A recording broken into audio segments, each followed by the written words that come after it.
So for anyone listening, you might hear the term public domain. You might be thinking, well, what does public domain actually mean? And that's for composers such as myself and Xavier and anyone who's written like physical scores. That means that can freely be disseminated and people can do what they like with it after it's in public domain. Now in America, you get people, big names such as Walt Disney, amongst others, who are very clever and they're able to prolong the public domain on things. And that's by registering the name as the company, and it gets all really complicated there. But there's a website, it's the logosfoundation.org, and they have a list as an example of all the composers that are in the public domain worldwide, all the composers that are in the public domain in the US, and then the ones that are coming in the public domain in the UK. So we've got film composers in there. So if I look very quickly here, if I type in maybe like Max Steiner. So Max Steiner comes into public domain in 2041.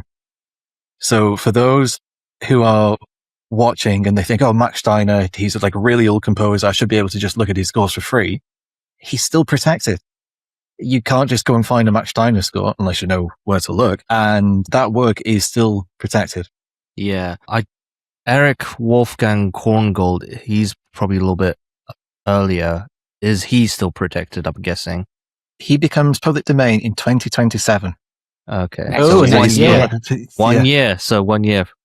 Yeah. As we were recording this as we're recording in 2026 right now. So it will be in 1 year. So like other big names that are coming up, 2047, Elvis Presley will be in the public domain, which is a crazy thing to think about. You know, people know Elvis as being this huge guy. Of course, his music's protected. It's Elvis. 2047, unless nothing changes, he'll be in the public domain because he was a creator. Well, the songs that he did write, just like everybody else. So we're in an exciting few years at the moment for composers in the public domain. Schoenberg was 2021. Have people like Prokofiev. I remember being at university and I really wanted to conduct Prokofiev and I wasn't allowed because he wasn't in the public domain. So again, for anyone listening, at university, an academic institution, I was not allowed to conduct a Prokofiev piece because his work was still copyrighted. It's taken that seriously. Because essentially you would be allowed, but you would have to pay a certain fee to the estate in order to buy the scores and perform them with the orchestra. That's right.